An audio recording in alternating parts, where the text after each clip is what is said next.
Hello. ठीक है, आवाज़ आ रहा है भाई आप लोगों को? तो जय हिंद दोस्तों, आप सभी लोगों को नमस्कार। आप सभी लोगों का मेरे यूट्यूब चैनल पर स्वागत है। ठीक है, चलिए तो आज हम लोग मस्त, मैं क्या हो गया हूँ भाई कि 11:16 हो रहा है। आप लोग देख सकते हैं कि 11:16। हाँ भाई देखिए, 11:16 और 2 फरवरी 11:16 एकदम नहा धो के मस्त तैयार होकर आपके सामने आया हूँ। और ये क्लास आप लोगों के लिए एकदम बहुत ही बेहतरीन क्लास होगा। ठीक है, और ये इस क्लास में आज हम लोग बहुत ही बेहतरीन चीज़ समझने वाले हैं। जो भी क्वेश्चन आएगा वो क्वेश्चन के बारे में थोड़ा पोस्टमार्टम भी किया जाएगा। ठीक है, केवल आंसर नहीं बताया जाएगा। ठीक है, तो मैं थोड़ा सा जल ग्रहण कर लेता हूँ, उसके बाद से क्लास को स्टार्ट करता हूँ। सभी लोग बोल दीजिए जय हिंद, जय भारत, जय श्री राम। ठीक है,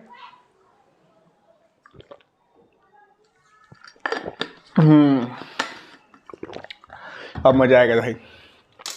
तो पहला क्वेश्चन आपके सामने फेंक कर मार रहा हूँ। ठीक है, आपके ऊपर फेंक कर मार रहा हूँ। पहला क्वेश्चन, नहा धो के आए हो ना सभी लोग?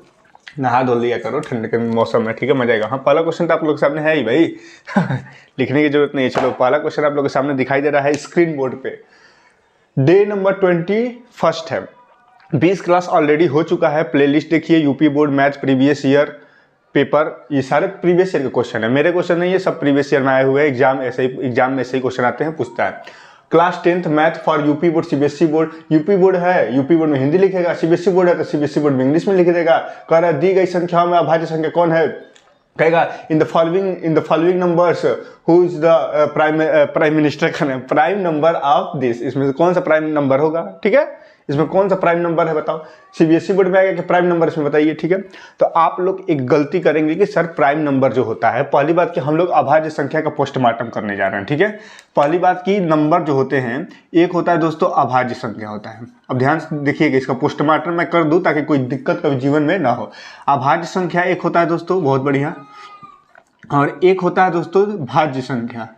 एक होता है भाज्य संख्या। ध्यान से आप लोग समझिए और मेरी बात को सीखिए। ठीक है, भाज्य संख्या, इसको इंग्लिश में क्या बोलते हैं? बाइलिंगुअल चलेगा दोनों। अभाज्य संख्या मतलब इसको इंग्लिश में क्या बोलेंगे? Prime number. क्या बोलेंगे दोस्तों? Prime number. बहुत बेहतरीन सर, इसको क्या बोलते हैं? Prime number. बहुत बढ़िया सर, इसको क्या बोलते हैं? कंपोजिट नंबर बोलते हैं दोस्तों, कंपोजिट नंबर। बहुत बढ़िया सर, इसको तो आपने बता दिया कि कंपोजिट नंबर बोला जाता है। बहुत बढ़िया सर। सर अब इसका मतलब क्या होता है, इसका थोड़ा बताइए देखो भाई, भाज्य संख्या का मतलब होता है only two factor, only two factor. अभी मैं इसको हिंदी में भी लिखूंगा, ओनली टू फैक्टर। केवल दो गुणनखंड, केवल दो गुणनखंड होते हैं, केवल दो गुणनखंड होते हैं भाई। ठीक है, केवल दो गुणनखंड होते हैं। यही डेफिनेशन है प्राइम नंबर का। डेफिनेशन है मेरे प्यारे दोस्त कि केवल दो गुणनखंड जिस नंबर के होंगे वही प्राइम नंबर होगा, अन्यथा वो प्राइम नंबर नहीं होगा, अभाज्य संख्या नहीं होगा। अब देखते हैं सर, यहाँ पर जैसे एग्जाम्पल देखते हैं सर। अगर देखा जाए तो कौन कौन एग्जाम्पल में आएगा सर? तो एग्जाम्पल में आप लोग कहेंगे सर केवल दो, जैसे मैं लिख दूं 2 लिख दूं, यहाँ पे लिख दूं 5 लिख दूं, यहाँ पे लिख दूं 3 लिख दूं, यहाँ पे लिख दूं 7 लिख दूं। तो अब आप बताइए सर ये 2 किससे कटेगा? या तो 1 से कटेगा, 1 से कटेगा, और ये अपने आप खुद से कटेगा। 2 के केवल 2 ही गुणनखंड हो सकते हैं, इससे अधिक नहीं होगा। 5 को आप लोग देखेंगे तो सर 1 से कट जाएगा और ये अपने आप से कट जाएगा। बिल्कुल, ये प्राइम नंबर है, ये भी प्राइम नंबर है, अभाज्य संख्या है। ये भी सर क्या होगा? 1 से कटेगा, 3 से कटेगा। ये भी क्या होगा सर? 1 से कटेगा, 7 से कटेगा। इसी तरह आप 11 ले सकते हैं, ये क्या होगा? 1 से कटेगा सर और अपने आप से कटेगा। तो मैं तो ऐसे नंबर जो केवल अपने आप से कटे और 1 से कटे, उसी को ही भाज्य संख्या, अभाज्य संख्या बोलते हैं, प्राइम नंबर बोला जाता है। बोलो, बात समझ में आया कि नहीं है? बोलो, समझ में आ गया? बहुत बढ़िया। तो इसको बोलते हैं 2, 5, 2, 3, 5, 7, 11, 13, और भी नंबर लिख सकते हैं 13। फिर उसके बाद लिख सकते हैं 15 नहीं होगा, 15 तो कटेगा कई लोगों से, 15 तो कटेगा दोस्तों, कई लोगों से कटेगा। तो क्या हो जाएगा? 13 के बाद क्या आ जाएगा? 17 आ जाएगा। ठीक है, फिर क्या आ जाएगा? 19 आ जाएगा। फिर क्या आ जाएगा? 21 होगा। 21 तो कटता है, उससे वो नहीं होगा। ठीक है, 21 तो भाई 3 से भी कटेगा, 7 से भी कटेगा, नहीं होगा सर। 23 हो जाएगा। ठीक है, इसी तरह करते करते करते करते लास्ट में आ जाएगा दोस्तों 97। लास्ट में कहाँ तक आएगा? 97। लास्ट में 97, 2 डिजिट नंबर के अंदर 97। तो सर एक क्वेश्चन यहाँ पर बन सकता है, बहुत ही बेहतरीन सवाल बनता है कि 2 डिजिट नंबर में कहता है कि एग्जामिनर वाला कहता है कि 2 डिजिट नंबर में, 2 डिजिट का मतलब क्या होता है? 10 से लेकर के नहीं 100 2 डिजिट नंबर में नहीं दोस्तों, ठीक है। 100 जीरो से लेके 100 मतलब 1 से लेके 100 तक के नंबर अगर काउंटिंग नंबर हम लोग लिखते हैं तो उसमें कितने अभाज्य संख्या होते हैं दोस्तों? 25 अभाज्य संख्या होते हैं। आप लोग गिन सकते हैं या यहाँ से गिनिए 1 2 3 4, इसी तरह पूरे लास्ट तक लिखिए। 100 से अंदर ही होना चाहिए और गिनेंगे तो 25 अभाज्य संख्या होगा। ये एक क्वेश्चन बनता है। और एक यहाँ पर ध्यान से देखिए कि मैंने बोला केवल 2 ही गुणनखंड जिसके होंगे वो अभाज्य संख्या होंगे। तो सर इसमें क्या पूछा है क्वेश्चन में कि दी गई संख्याओं में, अब अभाज्य संख्या का मैंने पोस्टमार्टम कर दिया, ठीक है। दी गई संख्याओं में अभाज्य संख्या होगी, क्या होगी अभाज्य संख्या? ये हमको समझना है कि सर अभाज्य संख्या ये होगी क्या, अभाज्य संख्या किसे कहते हैं। तो चलिए भाई देखो, अच्छा बताइए जीरो अभाज्य संख्या है? ये तो सर सम संख्या, ये तो पहली बात कि जीरो अभाज्य संख्या का मतलब नहीं है। अगर मान लीजिए किससे कटेगा बताइए? किसी से नहीं कटेगा, ये कोई अभाज्य संख्या ही नहीं है। अच्छा आप लोग कहेंगे कि आप लोग स्टूडेंट लोग क्या करते हैं, इसी पे टिक मार देंगे कि एक अभाज्य संख्या है, ये 1 से कटेगा, और बताओ किससे कटेगा? हो गया ना, काम खत्म। 2 फैक्टर होना चाहिए बाबू। कितने फैक्टर? 2 ही फैक्टर होना चाहिए। 2 फैक्टर अगर नहीं है तो अभाज्य संख्या नहीं है। 1 से तो कट जाएगा एक, और किस नंबर से कटा लोगे भाई बताओ? फिर से कहोगे सर अपने आप से, अरे 1 1 दोनों सेम हो गया, ये नहीं होगा। 2 देखो एकदम करेक्ट होगा, 1 से कटेगा और 2 से कटेगा, हाई थोड़ी होगा। ये तो सर 1 से कटेगा, 2 से कटेगा, 4 से कटेगा, 8 से कटेगा, बहुत लोगों से कटेगा। और जब बहुत लोगों से कटेगा तो इसी को हम लोग बोलते हैं कंपोजिट नंबर, भाज्य संख्या। समझे मेरे दोस्त? हाँ यहीं पर आपको लगे हाथ, यहीं पर समझ गया। जिसके क्या होते हैं, जिसके 2 या 2 से अधिक फैक्टर, 2 या 2 से अधिक गुणनखंड होते हैं, 2 या 2 से अधिक गुणनखंड होते हैं, अधिक गुणनखंड होते हैं। Which number have 2 or more than factors is known as composite number। समझ रहे हो? जिसके 2 या 2 से अधिक गुणनखंड होते हैं वो क्या कहलाते हैं? भाज्य संख्या कहलाते हैं, भाज्य संख्या कहलाते हैं। बात समझ में आया कि नहीं? भाज्य संख्या कहलाते हैं। जैसे एग्जांपल मैं इसका लिख दूं, एग्जांपल यहाँ पर आप लोग देख लेंगे। अब इसको थोड़ा सा मैं इरेज करता हूँ, यहाँ पे एग्जांपल मैं लिखता हूँ इसका, ठीक है। यहाँ पर मैं इसका एग्जांपल लिखता हूँ मेरे प्यारे दोस्त। देखो एग्जांपल क्या हो जाएगा सर, यहाँ पे क्या हो जाएगा? अच्छा बताइए सर ये होगा कि नहीं? जैसे देखिए यहाँ पर 6 होगा कि नहीं? 6 होगा, 8 होगा, 9 होगा, 10 होगा, 11 नहीं होगा, 12 होगा, 13 नहीं होगा, 14 होगा, 15 होगा, 16 होगा, 17, इसी तरह होता जाएगा। देखो ये कितने लोगों से कटेगा? 1 से भी कटेगा, 2 से भी कटेगा, 3 से भी कटेगा, 6 से कटेगा। 2 या 2 से अधिक फैक्टर है कि नहीं? बहुत बढ़िया सर। 8, ये फैक्टर क्या होता है ये पता है कि नहीं भाई? फैक्टर का मतलब जो जिससे कट जाए, कटने पर आंसर 0 आ जाए, ठीक है, फैक्टर उसको कहते हैं, गुणनखंड कहते हैं। क्लियर है बात? मैं एक क्वेश्चन था चाहता तो सी पर आंसर मार के निकल जाता था, अभी निकल ही रहा था उसी टाइम, लेकिन मैंने सोचा कि अब जो भी क्वेश्चन आएगा उसका पूरा कंसेप्ट मैं बताकर चलूंगा। बेहतरीन सवाल है, मजा आ गया इसको पढ़ के, ठीक है। तो ये समझ में आ गया कि नहीं आ गया मेरे भाई? बोलो है ना? बहुत शानदार। तो चलो ये ऐसा कंटेंट आपको क्लास 10th में तो कोई नहीं देगा, कोई 10th में नहीं देगा और ना कोई पढ़ाएगा। मैं पढ़ा रहा हूँ, ध्यान समझना। अब मैं अपने पढ़ाई में थोड़ा सा लेवल बढ़ाऊंगा और जबरदस्त क्वेश्चन कराऊंगा और उसका पूरा कंसेप्ट पोस्टमार्टम करके दिखाऊंगा, ठीक है। तो चलिए ये क्वेश्चन बहुत ही बेहतरीन था, इस क्वेश्चन का हम लोगों ने पढ़ लिया। अब अगला क्वेश्चन हम लोग के सामने आने वाला है, ठीक है। तो इसमें और कुछ बताने लायक है भाई? इसमें एक और चीज़ है भाई, जब यहाँ पर बात हो रहा है तो मैं इस थोड़ा सा बता ही देता हूँ, ठीक है। यहाँ पर आप क्या कर लीजिए, इसका भाई स्क्रीनशॉट ले लीजिएगा, रख लीजिएगा। आपको जीवन में कभी प्राइम नंबर और कंपोजिट नंबर में दिक्कत नहीं होगा। मैं इसी लगे हाथ में 1-2 नंबर और बता देता हूँ। एक दोस्तों होता है मेरे दोस्त, एक होता है, जानते हो क्या होता है? एक होता है सअभाज्य संख्या। क्या होता है? सअभाज्य संख्या। सअभाज्य संख्या होता है। ये क्या होता है सर? ये कैसे संख्या है? बहुत बढ़िया सर, देखिए इसको बोलते हैं को प्राइम नंबर। को प्राइम नंबर, भाई प्राइम नंबर का बात हो रहा है तो प्राइम नंबर के जितने भाई हैं, छोटे छोटे भाई हैं, उस सबको पढ़ लिया जाए भाई। प्राइम नंबर हीरो है, उसके सबको पढ़ लिया जाए, उसके पूरे खानदान को पढ़ते हैं हम लोग, ठीक है। को प्राइम नंबर क्या होता है सर? को प्राइम का नंबर का मतलब क्या होता है ये थोड़ा हमको समझना है, 10 में बहुत इंपॉर्टेंट है, ठीक है। हाँ तो चलो भाई इसको हम लोग पढ़ते हैं, इसको हम लोग पढ़ा जाए, ठीक है। अब देखिए सअभाज्य संख्या है, इसका मतलब क्या हुआ? ऐसे दो नंबर जिनका एचसीएफ क्या हो, एचसीएफ 1 हो। एचसीएफ मतलब महत्तम समापरिवर्तक 1 हो। जैसे आप बोलोगे सर कि सर 1 हो गया, जैसे मैं बोल दूं कि सर 1 हो गया, 18 हो गया, ठीक है। सर 13 हो गया, नहीं 18 कैसे होगा? ऐसे देख लो, 13 हो गया और 17 हो गया।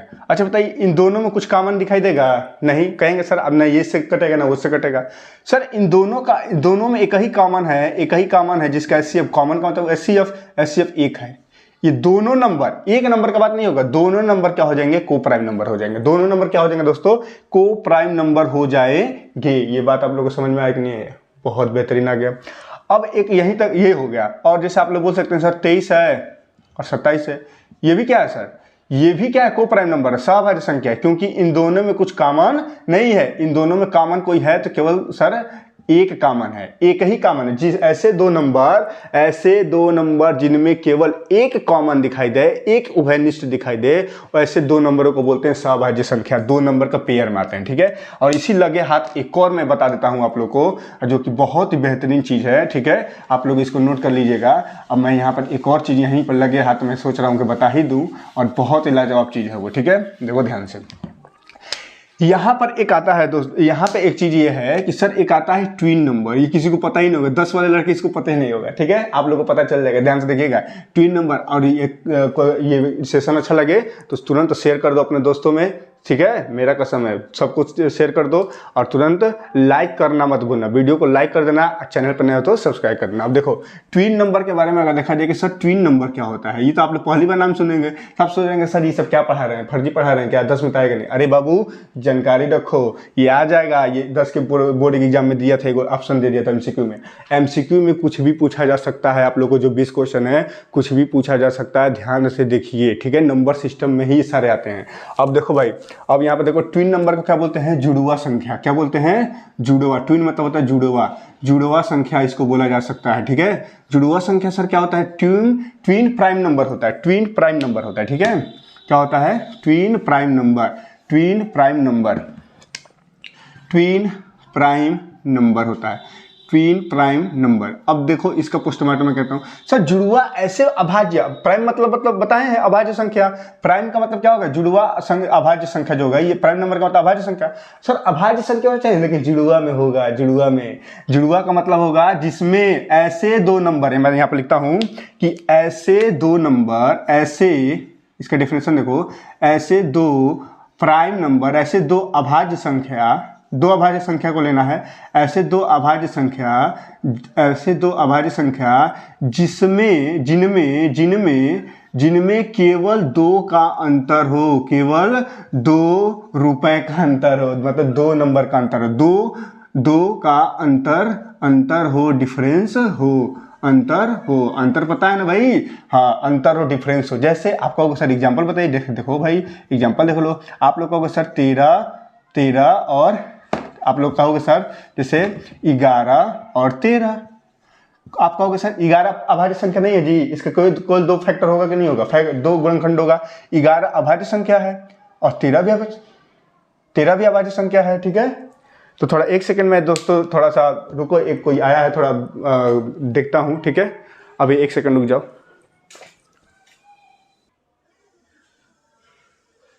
चलिए दोस्तों, अरे यार एक आ गया था, वो गैस सिलेंडर वाला होता है ना, हाँ, वो मेरे बाबा के नाम से है, राजेंद्र प्रसाद। तो राजेंद्र प्रसाद के नाम से और भी बहुत सारे लोग हैं, तो किसी और का रहता है तो मेरे घर लेकर आकर देता है भाई, मेरे घर आके देता है राजेंद्र प्रसाद। हम कहें कि भैया मेरे घर में नंबर ही नहीं लगा, तो तुम क्यों लेकर आते हो? आकर दरवाजा पीट रहा है, घर में कोई है नहीं, मैं अकेले हूँ, ऊपर हूँ, पूरा पीट रहा है, इसीलिए मुझे जाना पड़ा, ठीक है। थोड़ा सा मैं माइक लगा लेता हूँ, फिर उसके बाद मैं आप लोगों को पढ़ाता हूँ, ठीक है। ध्यान से देखिएगा भाई, थोड़ा डिस्टर्ब हो गया, सॉरी इसके लिए भाई। ऐसे लोग हैं, पता ना क्या। उसको कई बार मैं समझाया हूँ, अरे भाई थोड़ा सा ध्यान से देख लिया करो, आकर पीटते हो दरवाजा। अब भाई यहाँ पर ट्विन नंबर में पढ़ा रहा था। हाँ, ट्विन नंबर का मतलब होता है कि ऐसे दो अभाज्य संख्या जिसमें केवल 2 का अंतर हो। अच्छा बताइए, 13 में से 11 घटाओगे तो कितना आएगा? 2 आएगा, ठीक है। आप कहोगे सर 3 और 5 ये भी है सर, ये भी अभाज्य संख्या है और इसमें 2 का ही अंतर है सर। आप कहोगे और कोई बता दो भाई, 17 और 19 ये भी अभाज्य संख्या होने चाहिए, और अभाज्य संख्या में 2 का अंतर होगा। आप कहोगे सर 9 और 11, तो ये बताओ 9 11 भाई ट्विन प्राइम नंबर होगा। कहोगे सर 9 तो प्राइम नंबर होता ही नहीं है, अभाज्य संख्या होता ही नहीं है, 11 होता है, लेकिन ये तो होगा ही नहीं, ये तो फर्जी बात है। समझ में आया कि नहीं यार, ये चीज़ है। तो आई थिंक आप लोग को ये बहुत अच्छे से समझ में आ गया होगा भाई, ठीक है। तो वीडियो हमको लग रहा है कि लंबा जा रहा है, तो एक और क्वेश्चन मैं आपको बताता हूँ, उसके बाद सेशन को एंड करते हैं, ठीक है। बहुत बेहतरीन, ठीक है। तो चलिए दोस्तों, दूसरा क्वेश्चन हम लोग करने जाते हैं। उस पहले वाले क्वेश्चन का पोस्टमार्टम कैसा लगा? अच्छा लगा ना, बहुत मजा आया। तो उसी टाइप का बाहर एक चीज मैं पढ़ाऊंगा, ठीक है। अब ध्यान से देखना भाई, जो भी क्वेश्चन है उसका पोस्ट। एक और क्वेश्चन कराते हैं, करा कि if sine is equal to 3/5 है। देखो कितना फर्जी सवाल है, 5 है, देन तब कॉस ए का वैल्यू बताइए, कॉस ए का वैल्यू बताइए। कितना आसान है। और इसका ऑप्शन भी दिया, देख लो, 5/4, ऑप्शन नंबर बी दिया है 4/5, ऑप्शन नंबर सी दिया है 5/3 और ऑप्शन नंबर डी दिया है 4/3। कितना सवाल आसान है यार। एमसीक्यू है तो मैं कितना बार बोलता हूँ कि एमसीक्यू आया तो ऐसे उड़ा दो भाई। ट्रिपलेट आपको पता है सर 3 4 5। ये देखो साइन ए बराबर कितना दिया है, साइन ए बराबर या तो पाइथागोरस थ्योरम से निकालिए और करिए। साइन ए बराबर क्या होता है बताइए, लंब बटे में कड़, लंब बटे में कड़। लंब कितना है यहाँ पर दिया है 3 दिया है, और कड़ कितना दिया है 5 दिया है। तो आधार कितना हो जाएगा 4 हो जाएगा, क्योंकि ट्रिपलेट पता है 3 4 5। इसको आप कहते हैं कि जहन में बैठा लो, लेकिन बैठाते नहीं हो। ट्रिपलेट 3 4 5 भी होता है, इसका डबल करोगे तो 6 होगा, इसका डबल करोगे तो 8 होगा, इसका डबल करोगे तो 10 होगा। ये भी ट्रिपलेट होता है, 6 8 10 भी कहीं दिखाई दे तो ठोक देना, ठीक है। ये इसका डबल करोगे 12 होगा, 8 का डबल करोगे तो 16 होगा, और 10 का करोगे तो क्या हो जाएगा 20 होगा। 12 16 20 भी होता है, ठीक है। तो इस तरह ट्रिपलेट आप लोग को याद होना चाहिए, ठीक है। ट्रिपलेट तो आपके जहन में बैठ जाना चाहिए। तो सर 3 4 5 होगा तो कड़ आधार ये हो गया, तो कॉस ए बराबर निकालना है, तो cos A is equal to हो जाएगा आधार बटे में कड़। तो आधार कितना है 4 है, कड़ कितना है 5 है, तो 4/5 कहाँ है, 4/5 option number B, option number B. हवा में क्वेश्चन को उड़ा दो, ठीक है। चलो भाई, नेक्स्ट क्वेश्चन आप लोग के सामने ये रहा। नेक्स्ट क्वेश्चन, क्वेश्चन नंबर 3, जो कि लास्ट क्वेश्चन होगा। अब इसके अलावा फिर हम लोग अगले सेशन में करेंगे। और लाइक कर दो यार, देख रहे हो, लाइक करो फटाक से, ठीक है। और वीडियो अच्छा लगेगा तो सब्सक्राइब भी करना अगर नहीं किए हो तो, ठीक है। बहुत बढ़िया। चलो भाई, अगला क्वेश्चन मैं करा देता हूँ। एक क्वेश्चन है, हाँ एक और क्वेश्चन है बहुत बढ़िया, क्वेश्चन नंबर 3। क्वेश्चन नंबर 3 को देख लो, ये भी बोर्ड एग्जाम का क्वेश्चन है। करा कि 2 tan 30 डिग्री बराबर 2 tan 30 डिग्री बराबर 1 + tan स्क्वायर 30 डिग्री का मान बता दीजिए, ठीक है। tan स्क्वायर है यहाँ पे, tan स्क्वायर 30 डिग्री का मान बताइए। तो बताओ कितना आसान क्वेश्चन है। चलो भाई, 30 डिग्री का वैल्यू कितना होता है बताओ। tan 30 डिग्री का वैल्यू होता है दोस्तों 1/√3, 1/√3। इसका मान बताना है, तो चलो सॉल्व कर दो। 2 गुणे tan 30 का मान कितना होता है 1/√3 लिख लो। 1 + tan 30 डिग्री का 1/√, होगा, लेकिन यहाँ पे स्क्वायर है तो क्या करें, इसका स्क्वायर भी लगाना पड़ेगा, ठीक है। यहाँ पे हो जाएगा 2/√3 हो जाएगा। इसको सॉल्व करेंगे तो 1 + 1 अच्छा 1 का स्क्वायर करो तो 1 ही होगा, रूट में 3 का स्क्वायर करोगे, अच्छा तो √3 का स्क्वायर करना है। इसका मतलब क्या हुआ कि √3 गुणे √3 करना पड़ेगा, 2 बार मल्टीपल, तो ये आ जाएगा 3 आ जाएगा। तो इसका करेंगे तो क्या हो जाएगा दोस्तों 3 हो जाएगा। अब इसको आगे सॉल्व करो, 2/√3 और ये हो जाएगा 3 1 4। अरे भाई एलसीएम लेना पड़ेगा, 3 एलसीएम लेंगे तो 3 एलसीएम लेंगे तो यहाँ पे 1 होगा, 3 से मल्टीपल करेंगे तो 3 3 1 में 3 हो जाएगा, प्लस 1 हो जाएगा, ठीक है। अब भाई देखो एलसीएम लेंगे 3, 1 से डिवाइड करेंगे 3 बार में, 3 से मल्टीपल करेंगे 3 आएगा, प्लस 3 से डिवाइड करेंगे 1 बार में, 1 का मल्टीपल करेंगे 1 आएगा, ठीक है। या फिर जो एलसीएम होता है 3 का मल्टीपल कर देते हैं, 3 + 1 यानी हो जाएगा, ठीक है। तो हो गया 2/√3 अपॉन में 4/3। अब जब भी ऐसा केस आ जाए, अब देखिए इसका पोस्टमार्टम कर रहा हूँ मैं, यहाँ पर कैलकुलेशन देखिए, A/B, C/D ऐसे आ गया। जब भी कोई आ गया तो बीच वाले का बीच में गुणा और लास्ट वाले का इसमें गुणा, ये डी है, क्या है डी है। तो ए का डी में मल्टीपल कर देंगे, ए का डी में मल्टीपल कर देंगे, अब बी का सी में मल्टीपल कर देंगे, ठीक है। ये हमेशा आप लोग याद रखे रहिएगा, ठीक है। तो अब देखिए भाई यहाँ पे क्या होगा, तो सर इसमें भी क्या होगा, ये ए है, बी है, सी है और डी है। तो ए और डी का मल्टीपल करेंगे, ए और डी का मल्टीपल करेंगे तो 2 3 का मल्टीपल हो जाएगा 2 में, तो 2 3 6 हो जाएगा, ठीक है। इसका मल्टीपल करेंगे तो 4/√3 हो जाएगा। लेकिन दोस्तों हर के डिनोमिनेटर में कभी इरेशनल नंबर अपरिमेय संख्या नहीं होनी चाहिए। तो हमको क्या करेंगे, हम क्या करेंगे भाई, हम कर देते हैं √3 से ऊपर नीचे मल्टीपल कर देते हैं, ठीक है, कोई दिक्कत नहीं है। तो 6/√3 हो जाएगा, यहाँ पर हो जाएगा 3 हो जाएगा। देखो इसका मल्टीपल होता है 3 3 चौके 12 हो जाएगा, ऐसे कट जाएगा तो कितना हो जाएगा इससे कट जाएगा 2 बार में, तो √3/2 आंसर हमारा हो जाएगा। समझ में आया कि नहीं आया? बहुत बेहतरीन। तो आज की क्लास को मैं यहीं पे एंड करता हूँ, क्योंकि आप लोग को सेशन अच्छा लगा होगा तो लाइक कर दीजिएगा, कमेंट करके बताइएगा कि कैसा लगा, और चैनल पर नया तो सब्सक्राइब कर दिया। ऑल द बेस्ट, जय हिंद, जय भारत। अब मस्त ठंडे में नहा धो कर आ करो, ठीक है? नहा धोकर फ्रेश रहोगे, दिमाग चलेगा, बढ़िया से तैयारी करोगे। बोर्ड एग्जाम बहुत पास है, 21 तारीख से एग्जाम है यूपी बोर्ड का, सीबीएसई बोर्ड का भी 21-22 तारीख से एग्जाम है। तो आप लोग तैयारी करते रहिए। सीबीएसई बोर्ड के लिए मैं अलग से प्रीवियस ईयर क्वेश्चन को सॉल्यूशन करने लेकर आ रहा हूँ बहुत जल्द, ठीक है? जय हिंद, जय भारत, भारत माता की जय, जय माता दी, ठीक है? जय श्री राम।